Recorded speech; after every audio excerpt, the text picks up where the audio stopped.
Hello everyone, in this video we are going to discuss about mean from class 10th statistics NCERT mathematics.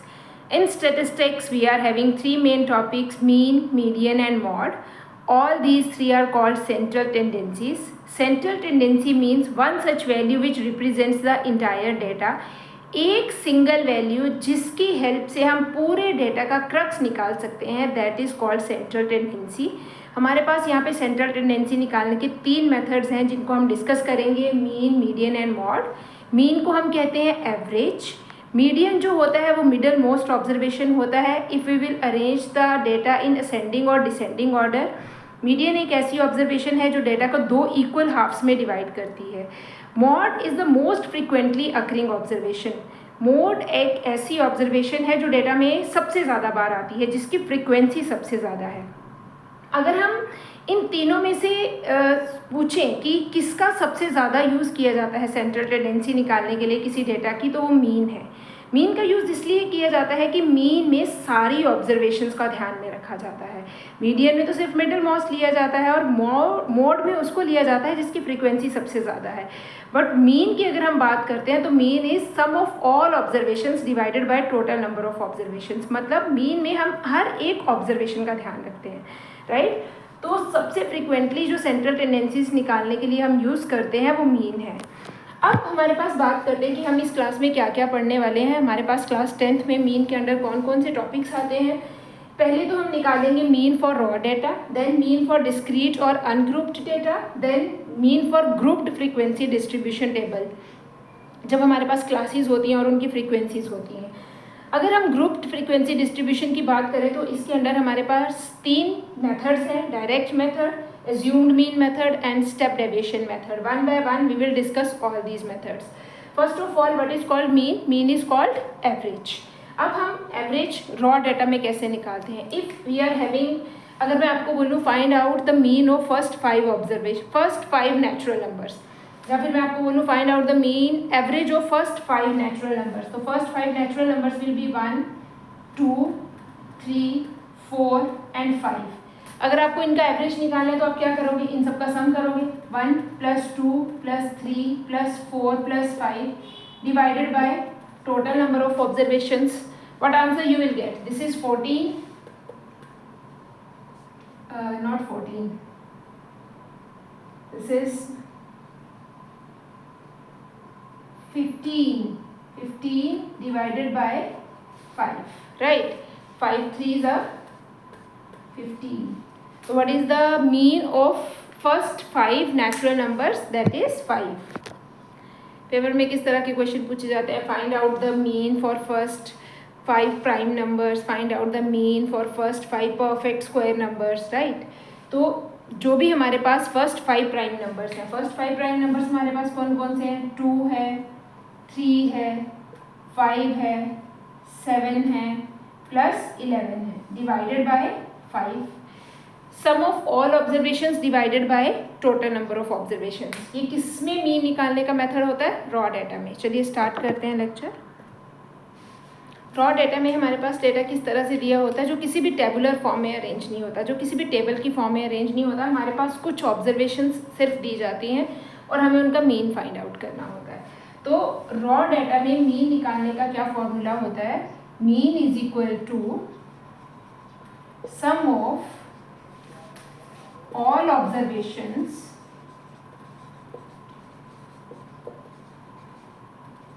divided by total number of observations.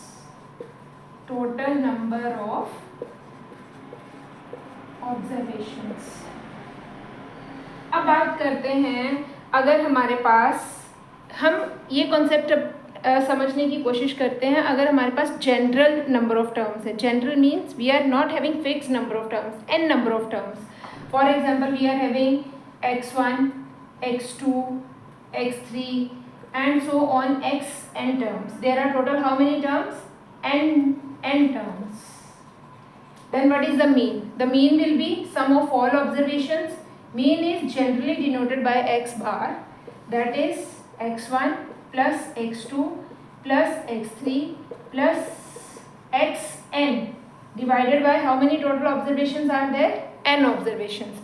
अब हम इनको short form में किस तरह से लिखते हैं, we can write it as summation xi, summation means सारी ऑब्जर्वेशंस का सम, आई क्या है, इनकी पोजीशंस कहाँ से कहाँ तक वेरी कर रहा है, i varies from 1 to n divided by n number of observation. ये मीन का फॉर्मूला है, क्या फाइंड आउट करने के लिए, रॉ डाटा में मीन निकालने के लिए। यही फॉर्मूला है सेम, बस इसको लिखने का मेथड इस तरह से है, sum of all observations divided by total number of observations.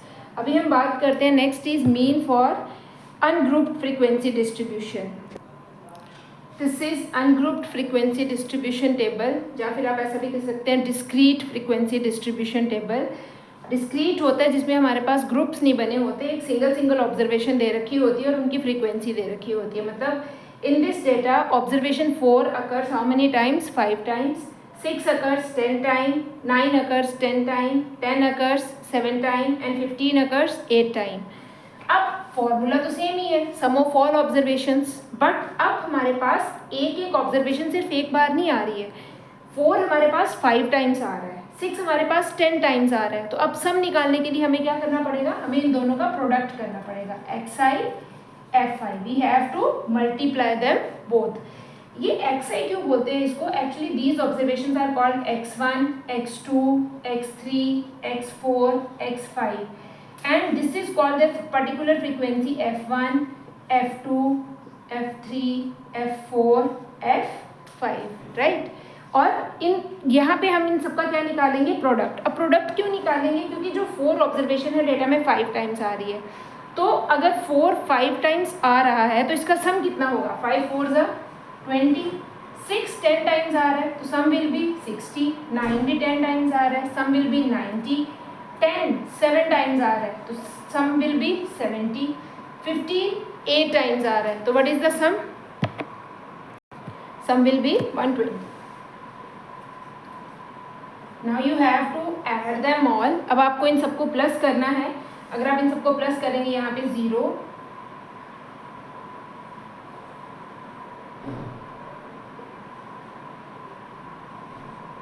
There some is 250। इस सम को क्या बोलते हैं, this is summation, it is summation xi fi, सारे xi fi इनका जो प्रोडक्ट है इन सबका सम, समेशन xi fi। और ये क्या है, ये सारी फ्रीक्वेंसीज हैं। टोटल नंबर ऑफ ऑब्जर्वेशंस हमें कहाँ से पता चलेंगी, फ्रीक्वेंसी से ही तो पता चलेंगी। अगर 4 5 टाइम्स है, 6 10 टाइम्स है, 9 10 टाइम्स है, तो टोटल कितनी ऑब्जर्वेशंस है, total observations are not only these, हमें चेक करना है कि उनकी फ्रीक्वेंसी कितनी है, वो टोटल नंबर ऑफ ऑब्जर्वेशंस होंगी। This is 10 + 10 20 + 8 28, 28 + 7 gives us 35 and this is 40. There are total 40 observations.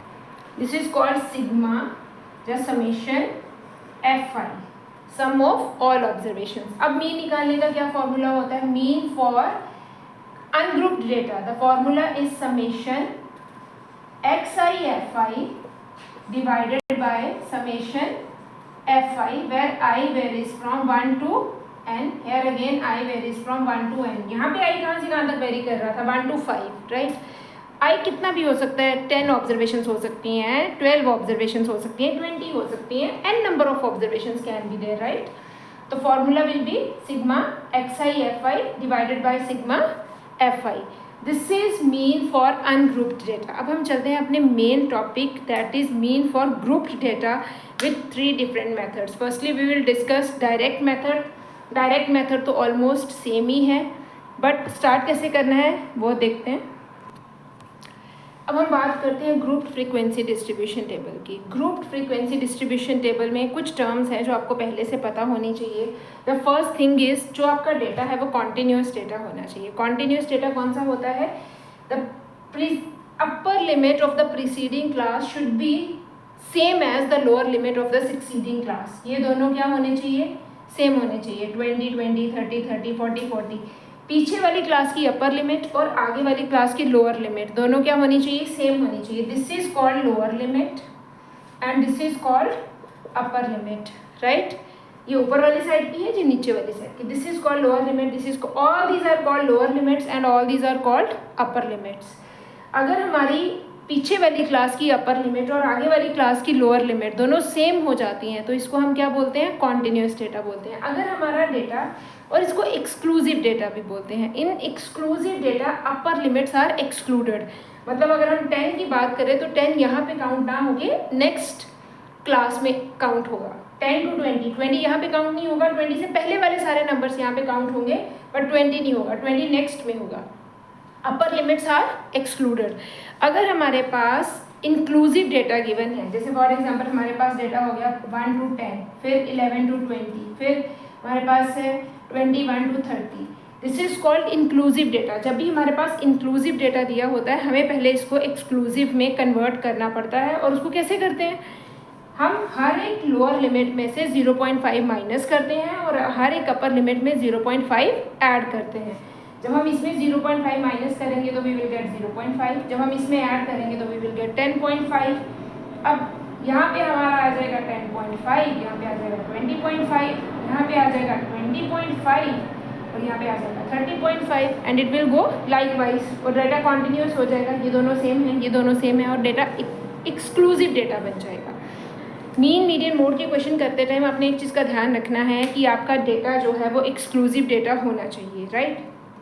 चाहे MCQs कर रहे हैं, चाहे 1 मार्कर्स कर रहे हैं, चाहे 2 मार्कर्स कर रहे हैं, whatever you are doing, data should be exclusive data. Second thing is, इससे कोई फ़र्क नहीं पड़ता कि आपकी जो क्लासेस हैं उनकी विड्थ इवन है या अनइवन है.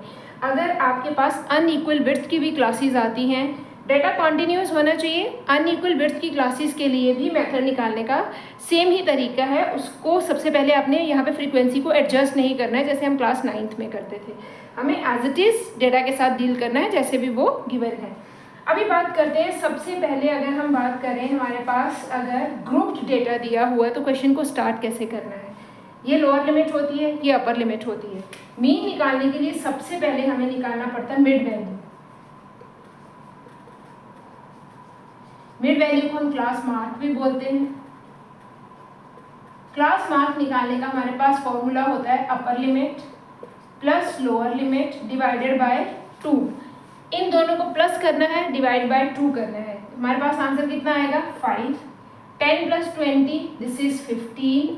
अब इनमें 10 का गैप है, सब में 10 का गैप है तो इनमें भी 10 का आएगा. 5, 15, then it will be 25, it will be 35, it will be 45. ये हमारे पास क्या आ गया, क्लास मार्क. अगर ये क्लास मार्क है तो क्लास मार्क को हम रिप्रेजेंट करते हैं XI के साथ. अब आप पीछे वाला क्वेश्चन याद करो जिसमें हमारे पास अनग्रुप्ड डेटा था, उसमें हमारे पास XI और FI गिवन थे. अभी हमारे पास XI और FI आ गए. अब हम डायरेक्ट मेथड कैसे यूज़ करेंगे, हम इन दोनों को मल्टीप्लाई कर लेंगे और मल्टीप्लाई करने के बाद जो भी हमारे पास ऑब्जर्वेशन, जो भी हमारे पास आंसर्स आएंगे यहाँ पे हम क्या निकालेंगे XI FI. डायरेक्ट मेथड में हम फ्रीक्वेंसी को और observation and number of times the observation occurs in the data, तभी तो हम उसका सम निकाल पाएंगे. 5 हाउ मेनी टाइम्स, 7 टाइम्स. तो we have to find out the product of all these. 35 this is 150. Likewise we have to find out the product of all. अब 15 × 25, 15 × 25 करने के लिए आप इसको 25 को ब्रेक करके देख लो. 25 can be written as 20 + 5. It gives us 300 plus 75. Answer will be 375. 8 plus 35. This is 8 multiplied by 30 plus 5. This is 240 plus 40. It gives us 280. Then the next one is 450. इससे मल्टीप्लिकेशन थोड़ी सी ईजी हो जाती है. अब हमारे पास ये सारी ऑब्जर्वेशंस आ गई, ये सारे प्रोडक्ट्स आ गए XI FI के. अब हम इन सब का क्या निकालेंगे, सम निकालेंगे. फाइंड आउट देयर सम. और इनका सम कितना आएगा हमारे पास, इन सब का सम करेंगे तो हमारे पास आएगा 1290. और इधर सारी फ्रीक्वेंसीज का सम करके देखेंगे तो 10, 20, 30, 50. इन सब का सम आएगा हमारे पास 50. अब मीन निकालने का डायरेक्ट मेथड से क्या फॉर्मूला होता है, formula is same. Mean x bar that is sigma the summation XI FI divided by summation FI. What is summation XI FI? This is 1290 divided by 50. 0 cancel with 0. This is 5 2s are 10, 2 left, 5 5s are 25, 4 left, 4 left 80, 5 8s are 40. तो answer will be 25.8. This is mean by direct method. सबसे पहले आपने जो भी classes दी हुई हैं वहाँ से हमने क्लास मार्क निकाल लेना है. क्लास मार्क और फ्रीक्वेंसी को मल्टीप्लाई करेंगे तो आपके पास ये डायरेक्ट मेथड होता है x i F i. Formula होता है summation x i F i divided by summation F I, जहाँ पे हम सारे जो प्रोडक्ट हैं एक्स आई और एफ आई के उनका सम डालेंगे. This is summation x i F i और नीचे क्या आएगा sum of all the frequencies. Ultimately formula क्या बना, sum of all observations divided by total number of observations. Let's do mean by assumed mean method. I will consider the same data 0 to 10, 10 to 20, 20 to 30 and this is the frequency, right. अब इसमें भी हमने सबसे पहले क्या निकालना होता है. फर्स्टली मीन के केस में तो सबसे पहले हमें एक्स आई निकालना ही पड़ता है. X i is called mid value और class mark. This is called mid value और class mark. Formula is upper limit plus lower limit divided by 2. Find out. This is 10 plus 0 divided by 2 is 5, then 15, then 25, then 35, then 45. अब assumed mean method क्या होता है. हमारा mean तो इन सारी observations में से कोई होता है ना. ये वाली जो ऑब्जर्वेशंस हैं 0 से लेके 50 के बीच में, मतलब हमारा जो मीन है वो 0 से बड़ा होगा और 50 से छोटा होगा, क्योंकि यही हमारी ऑब्जर्वेशंस दे रखी हैं. अब हमें इतना तो पता है कि हमारा मीन किसके बीच में लाई करेगा, ऑब्जर्वेशंस के बीच में. हमने ये जो मिड वैल्यूज़ निकाली हैं सारी ऑब्जर्वेशंस की, इसमें से कोई भी एक मिडल वाली ऑब्जर्वेशन को हम अपना एज्यूम्ड मीन ले लेते हैं. This is called assumed mean, right. Means हम इसको एज्यूम कर लेते हैं कि ये हमारा मीन है. This is not our actual mean. हम इसको एज्यूम कर लेते हैं कि ये हमारा क्या है, मीन है, एज्यूम्ड मीन. उसके बाद हम निकालते हैं d i, where d i stands for deviations. Deviations means हर एक ऑब्जर्वेशन हमारे एज्यूम्ड मीन से कितने डिफरेंस पे है, that is called deviated. Deviated means कितना डेविएट है हर एक ऑब्जर्वेशन हमारे एज्यूम्ड मीन से, और इस वर्ड को क्या बोला जाता है, डेविएशंस, राइट. अब 5, इसका फॉर्मूला क्या होता है. Formula is x i minus a. What is the formula, x i minus a. अब आप इसको फाइंड आउट करो. 5 minus 25, दिस इज minus 20, then 15, दिस इज minus 10, 25 25 से 0, 35 10 and this is 20. D stands for deviations, right. अब हमारा DI आ गया. अब हम इसमें assumed mean मेथड में हम डायरेक्ट मेथड में क्या करते थे, x i multiply by f i. assumed mean में हम क्या निकालते हैं, DI multiply by f i, right. इन दोनों का प्रोडक्ट, सारे DI का और सारे FI का प्रोडक्ट निकालो. This is 7 140, this one will be minus 100, this is 0 multiply by 15 0, 8 multiply by 10 80, 10 multiply by 20 this is 200. अब ये जो नेगेटिव नंबर्स हैं इनको आप अलग से ऐड कर लें, इट गिव्स अस 240, और ये जो पॉजिटिव नंबर्स हैं इनको आप अलग से ऐड कर लें, इट गिव्स अस 280. अगर आप इन दोनों का सम निकालोगे, समेशन DI FI, तो वो हमें क्या मिलेगा, 280 minus 240 which is equal to 40. Is it clear. अब हमारे पास मीन निकालने का क्या फॉर्मूला होता है. एज्यूम्ड मीन मेथड से मीन निकालने का फॉर्मूला, मीन कैलकुलेट करने का फॉर्मूला होता है x is equal to a plus summation DI/FI divided by summation FI. A stands for assumed mean, right.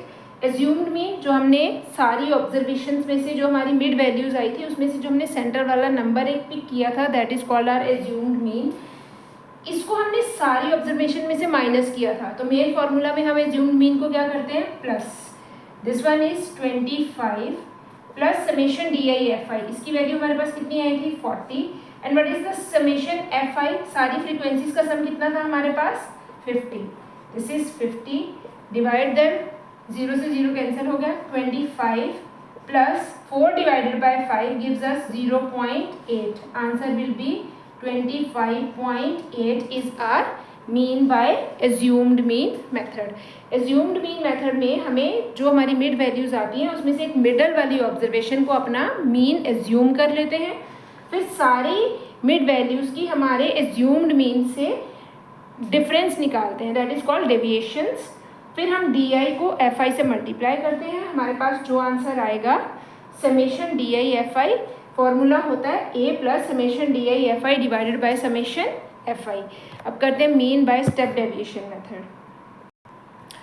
जो भी हमने लास्ट मेथड डिस्कस किया है एज्यूम्ड मीन मेथड, उसको हम शॉर्टकट मेथड भी बोलते हैं. डायरेक्ट मेथड से शॉर्टकट मेथड थोड़ा सा ज़्यादा सिंपल इसलिए होता है क्योंकि शॉर्टकट मेथड में हमारे पास डायरेक्ट मेथड में कैलकुलेशन कई बार बहुत ज़्यादा टफ हो जाती हैं, बड़ी बड़ी कैलकुलेशंस आना शुरू हो जाती हैं और क्वाइट टाइम कंज्यूमिंग हो जाती हैं. तो जब हमारे पास कैलकुलेशंस बहुत बड़ी आ जाती हैं, टाइम कंज्यूमिंग हो जाती हैं, तो उस केस में हम एज्यूम्ड मीन मेथड यूज़ कर लेते हैं जिसकी हेल्प से हमारी कैलकुलेशंस छोटी हो जाती हैं, तो उसको हम शॉर्टकट मेथड बोलते हैं. अब हमारे पास थर्ड मेथड है step deviation method. Assumed mean में हम डेविएशंस निकालते हैं एज्यूम करके मीन. अब step deviation method means deviation से एक स्टेप आगे जाना है हमें, राइट. वी कैन से अगर हमारे पास यहाँ पे फ्रीक्वेंसी है, क्लास इंटरवल है, सबसे पहले तो हमें एक्स आई ही फाइंड आउट करना है. X i is called mid value. This is 5, 15, 25, 35, 45. अब हमारे पास यहाँ पे क्या आ जाएगा डी आई. सबसे पहले हमने एक नंबर को एज्यूम कर लिया अपना मीन. एज्यूम्ड मीन तक तो ये मेथड सेम ही चलता है. डी आई फॉर्मूला क्या होता है x i minus A. D i stands for deviations. Deviations means कि जो हमने मीन एज्यूम किया है, एक पॉइंट जो हमने बीच में एज्यूम किया है, उस पॉइंट से हमारी सारी ऑब्जर्वेशंस कितने डिफरेंस पे हैं. तो that is 5 minus 25 is minus 10, minus 20, this is minus 10, this is 0, this is 10, this is 20. अब ये यहाँ तक तो हमारा स्टेप था एज्यूम्ड मीन में. फिर हम डी आई और एफ आई को मल्टीप्लाई कर देते थे. अब हम स्टेप डेविएशन में क्या करते हैं, हमारे पास डी आई में जो भी नंबर एक फैक्टर कॉमन आ जाता है, highest common factor among all these, वो हमारा क्लास साइज ही रहता है. अगर हमारी सारी क्लासेस सेम विड्थ की हैं तो हमारे पास यहाँ पे एक कॉमन फैक्टर एग्जिस्ट कर जाता है. अब यहाँ पे कॉमन फैक्टर कौन सा है हमारे पास 10. सारे नंबर 10 से डिवाइड हो रहे हैं, है ना. तो that is called U I. अब यू आई का क्या फॉर्मूला होता है D I divided by H, where H stands for class size. और क्लास साइज कैसे निकालते हैं upper limit minus lower limit. यहाँ पे क्लास साइज कितना है 10, सब में 10 ही है. तो अब हम जितने भी ये डी आई हैं इन सबको एच से डिवाइड कर देते हैं. That is 20 divided by 10 gives us -2. This is -1, this is 0, this is 1, this is 2. अब देखो ये नंबर कितने छोटे हो गए और इनको मल्टीप्लाई करना कितना इजी है. जब हमने डायरेक्ट में मल्टीप्लाई किया था तो 835 को करने में हमें टाइम लगा था, 1525 को करने में हमें टाइम लगा था. फिर हमने जब एज्यूम्ड मीन किया तो हमारी कैलकुलेशन थोड़ी और इजी हो गई. स्टेप डेविएशन में हमारी कैलकुलेशन बहुत ज़्यादा छोटे छोटे से नंबर आ जाते हैं और सब कैलकुलेशन जितनी इजी होगी मिस्टेक्स होने के चांसेस भी उतने ही कम रहते हैं. अब आप इसको मल्टीप्लाई करिए. यहाँ पे हम इसको मल्टीप्लाई करते हैं you I F I. 7 multiply by -2 -14, this is -10, this is 0, this is 8, this is 20. अब हमें निकालना है इनका सम. ये है हमारे पास -24. जब आप इसका सम निकालोगे ये आएगा 28. और यहाँ पे आपने क्या निकालना है summation U I F I which is equal to 28 minus 24, that is 4. और what is the sum of all the frequencies summation F I, this is 50. अब एज्यूम्ड मीन वाले मेथड में हमारे पास फॉर्मूला होता था मीन निकालने का. क्या फॉर्मूला था यहाँ पे मीन निकालने का if you remember in the case of assumed mean method the formula was a plus summation d i F I. But step deviation में क्या होएगा summation U I F i divided by summation F i. अब यहाँ से सारी जो भी हमारे पास डेविएशंस आई थी सबको हमने h से डिवाइड किया था। अब हम यहाँ पे मेन फॉर्मूला में h से क्या कर देंगे, मल्टीप्लाई। एज्यूम्ड मीन से हमने सारी डेविएशंस का डिफरेंस निकाला था और मेन फॉर्मूला में हमने इसको क्या कर दिया था, प्लस। यहाँ पे हमने सारी ऑब्जर्वेशन में से माइनस किया और मेन फॉर्मूला में प्लस कर दिया। फिर हमने h को सारी जो मिड वैल्यूज आई हैं उससे डिवाइड किया और यहाँ पे हम क्या कर देंगे, h से मल्टीप्लाई। तो a कितना आ गया हमारे पास, a is 25 plus what is UIFI is 4, what is summation fi, this is 50 and what is the value of h is 10, this is 25 plus 4 divided by 5, it is 25 plus 0.8, answer is 25.8। एक ही question मैंने लिया है यहाँ पे और उसी question को मैंने तीनों मेथड से किया है। First was direct method, then assumed mean method which is also known as shortcut method and the third one is step deviation method। assumed mean method में हम deviations निकालते हैं और स्टेप डेविएशंस में हम डेविएशन से एक स्टेप आगे जाते हैं। हमारे पास जो भी सारी डेविएशंस में से कॉमन फैक्टर आता है उसको हम डिवाइड कर देते हैं डेविएशंस के साथ, हमारे पास UI आ जाता है। फिर हम UI और FI को मल्टीप्लाई करते हैं, यहाँ पे हम समेशन UIFI निकालते हैं। फॉर्मूला होता है A plus summation UIFI divided by FI multiply by H। जो भी चीज़ें हैं फॉर्मूला में पुट कर देंगे तो हमारे पास मीन आ जाएगा। एक बार क्विकली रिवाइज करते हैं हमने क्लास में क्या क्या पढ़ा। सबसे पहले हमने पढ़ा रॉ डेटा के लिए मीन कैसे फाइंड आउट करते हैं। Sum of all observations divided by total number of observations, this is summation xi where i varies from 1 to n divided by total number of observations n। Then mean for direct method, formula is xi xi stands for mid value. Direct method में xi mid value या फिर class mark, upper limit plus lower limit divided by 2, उसको हम निकालने के बाद सारी frequencies के साथ मल्टीप्लाई करेंगे डिवाइडेड बाय समेशन fi, सारी फ्रीक्वेंसीज का sum. The next one method is assumed mean method और इसको हम शॉर्टकट मेथड भी बोलते हैं। To calculate mean we are having a plus summation DI divided by summation fi where A stands for assumed mean, DI stands for deviations, DI निकालने का फॉर्मूला होता है xi minus A and A stands for assumed mean। assumed mean हम सारी observations जो हमारे पास mid values रहती हैं, जो हमने मिड वैल्यूज़ निकाली हैं xi की, उसमें से जो मिडल वाली ऑब्जर्वेशन होती है उसको हम मीन एज्यूम कर लेते हैं। अब कई बार क्वेश्चन आता है कि अगर यहाँ पे 2 मिडल वैल्यूज़ हो तो आप किसी भी बड़े नंबर को एज्यूम कर सकते हैं या फिर उस नंबर को एज्यूम कर सकते हैं जिसकी फ्रीक्वेंसी बहुत बड़ी हो, राइट, तो उसको आप एज्यूम्ड मीन ले सकते हैं। The next one is step deviation method. Step deviation method is A plus summation UIFI divided by summation FI multiply by H क्या UI क्या रहता है, डेविएशंस। DI हमने ऊपर सीखा था xi माइनस A, तो UI का फॉर्मूला होता है xi minus A divided by H, where H stands for class size. Thank you.